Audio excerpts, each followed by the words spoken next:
This is my original cups and balls routine. We have 3 cups, 3 balls. 1, 2, 3. And we'll take the first ball, we'll move it to the side, and we can take it, put it directly in my hand, snap. Did you see it go? Of course you didn't, because it's over here, underneath the first cup. Do that one more time, we'll take it, put it underneath his hand, snap. Did you see it go? Of course you didn't, because it's over here. Oh, just kidding, it's over here underneath the second cup. Here's what we'll do, we'll take the next and final ball, place all cups face up, and we'll put it into the third and final cup, right over here. Take these cups, flip them back over, one at a time. And here's what we'll do, we'll take the first cup with the ball, put it over here, and move these 2 to the side. We have 2 cups and 2 balls, so we need to fill each one of the cups. Here's what we'll do, we'll take this ball over here, and we'll just set it inside of this cup, and then we have one more ball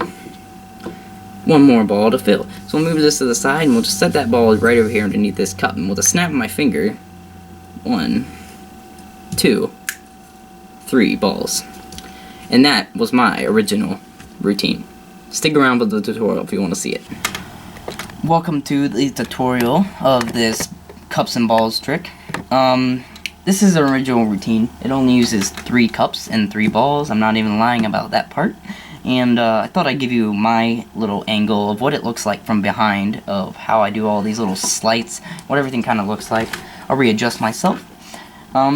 First thing I like to do is I like to set the cups in about evenly spaced in the middle of the mat, and that's just for me, for performance looking.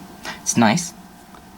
Then what you're going to do is you're going to reveal each ball, so pull off each cup, and you're going to move these cups to the back, and you're going to move 2 balls to the left corner of your mat, and take the first ball, doesn't matter which. So here's what I'd do. I'd take the first ball, and I'm going to false transfer it to this hand, so watch. It's going to pull in, these fingers are going to extend out as if I'm holding the ball, and this hand's going to clamp it.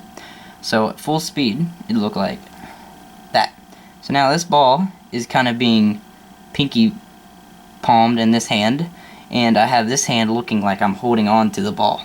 And as I do that, I'm going to grab the middle cup, snap with this hand so my hands are completely empty, come over with my right hand, and then as I do this, I'm going to do this little secret-y move. I'm going to drop the ball with my left hand, and then my hand with the cup is going to sandwich that ball. So in full time, it's going to look like this. Like that. And pretty quick, you're not going to be able to see the ball, and it's going to fall underneath the cup, and there it is.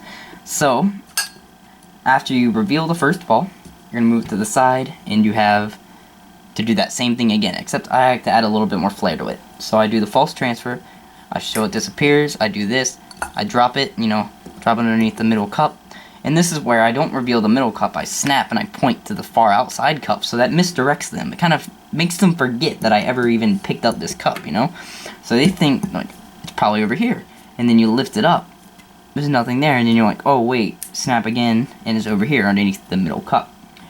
So that's 2 balls. Now, how do you get the third ball to get somewhere else? How did I do the third ball? Well, I took all the cups and I flipped them upward, and I threw the third ball into the far right outermost cup. So it's over here, from my perspective. I take the far left cup. This is important that you want to do this. You want to do this in this order. But over to the far left cup, and then take these 2 cups. Your hands are going to come in on the outsides and grab each of the cups. So they're kind of like facing outward, your hand are. And then you're going to flip them over, and you're going to let this ball roll under the middle cup. Alright, so your hands are going to come over, you're going to pick it up, and really fast you're going to let this ball roll underneath the middle cup as you're setting them down. It's really kind of difficult. It's going to take a little bit of practice and timing, but once you get it down, it should look something like that, and it looks pretty decent.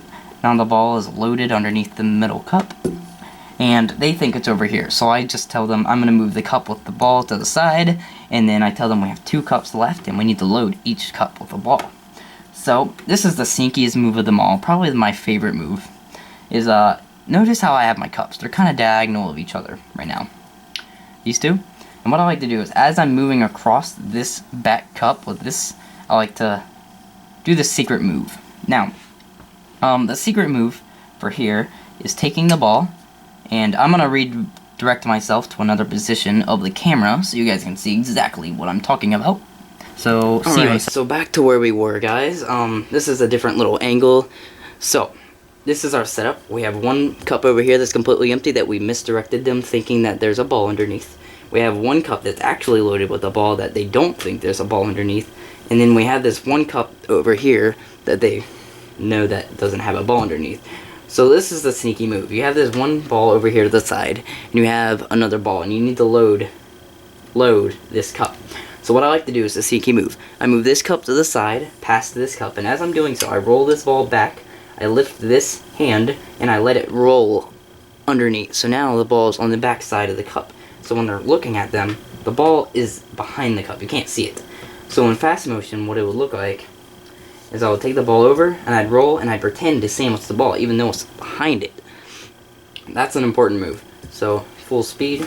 So we'll just load that cup, and we'll move it to the side. Notice what I did. My hand, it was covered over like this.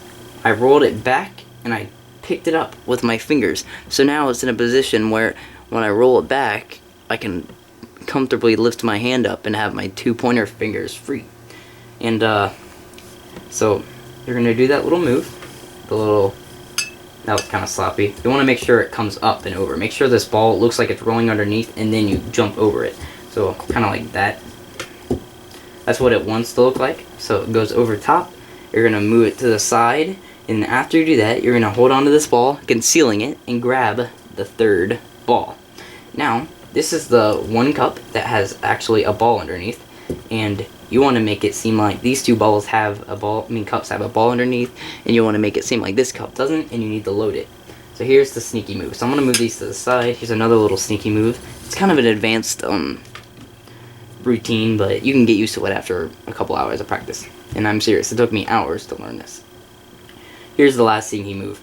This hand is going to come over, it's going to place it in front of this cup, and as it lifts upward, this hand's going to drop this ball like that, and then it's going to push it. The cup is going to push into your hand, so when it hits the ball, it's going to roll underneath of the cup. So it kind of looks like you're just sandwiching the singular ball underneath. But in reality, you're sandwiching two balls underneath, and now you have 3 balls underneath this cup, and none underneath these cups, because you misdirect them, and you had some sneaky sleight of hand to help you along the way. But that is my personal cups and balls routine, you guys. So if you like it, please hit a thumbs up. If you ever want to use this routine in itself, go ahead. Just if you are, please credit me. It did take me hours of practice and just hours of fiddling with balls and cups to figure out how to make this routine work the way it did. So hope you guys enjoyed, and I'll see you next video. Peace.